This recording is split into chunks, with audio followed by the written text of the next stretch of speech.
आइए जानते हैं मधु कैटभ के जन्म और मृत्यु की कथा। पुरातन काल में एक समय की बात है, विष्णु जी योग निद्रा में लीन थे। उस समय उनके कानों से मैल निकली तथा उस मैल से दो दैत्यों का जन्म हुआ, मधु और कैटभ। मधु और कैटभ ने उसी समय आकाश में देखा वाग बीज को। उन्होंने देखा कि यही भगवती का मंत्र है और उन्होंने वाग बीज की तपस्या शुरू कर दी। 1000 वर्ष तक तपस्या करने के बाद भगवती प्रकट हुई और भगवती ने प्रकट होकर कहा, मांगो, क्या वर मांगते हो। उस समय मधु और कैटभ ने उनसे वर मांगा कि हमें इच्छा मृत्यु का वरदान दीजिए। इच्छा मृत्यु का वरदान पाने के बाद दैत्य ब्रह्मा की ओर बढ़े। एक तरफ ब्रह्मा अपने तप में लीन थे, दूसरी तरफ दैत्य उनकी तरफ आ रहे थे। दैत्यों ने उनकी तरफ आके उनके सामने उन्हें युद्ध के लिए ललकारा। उन दोनों से भयभीत होकर ब्रह्मा जी सीधा विष्णु जी की ओर जाने लगे। विष्णु जी के पास जाके उन्होंने देखा कि विष्णु जी योग निद्रा में लीन हैं। विष्णु जी को उन्होंने उठाने का अथाह प्रयास किया, किंतु विष्णु जी अपनी योग निद्रा से नहीं उठे।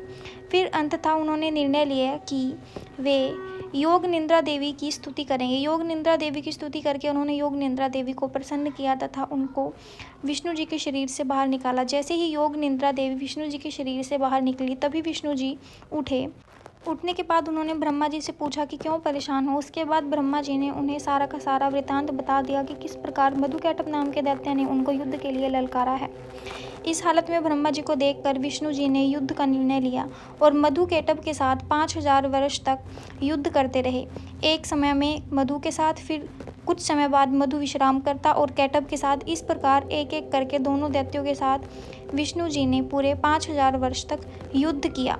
5000 वर्ष तक युद्ध करने के पश्चात विष्णु जी थक गए और थोड़ी देर के लिए उन्होंने विश्राम करने के लिए मधु कैटभ को कहा कि अब मुझे थोड़ा समय चाहिए विश्राम करने के लिए। विश्राम के समय में विष्णु जी सोचने लगे कि इन दो दैत्यों का अंत आखिर कैसे किया जाए। तत्पश्चात उन्होंने माँ भुवनेश्वरी देवी की स्तुति की तथा माँ का प्राकट्य हुआ। माँ ने प्रकट होने के बाद कहा कि मैं आपकी सहायता अवश्य करूँगी इन दोनों दैत्यों का अंत करने में।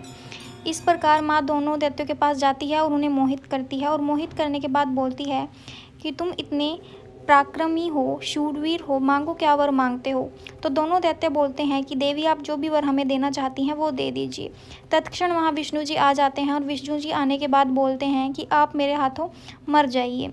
यह सुनने के बाद मधु कैटभ नाम के दोनों दैत्य बोलते हैं कि हमें तो ठग लिया गया।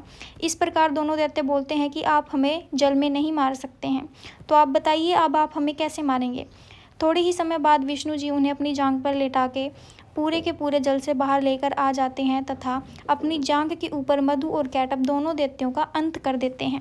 इस प्रकार मधु कैटभ नाम के दो दैत्यों का जन्म हुआ और विष्णु जी के द्वारा दोनों का अंत हो गया।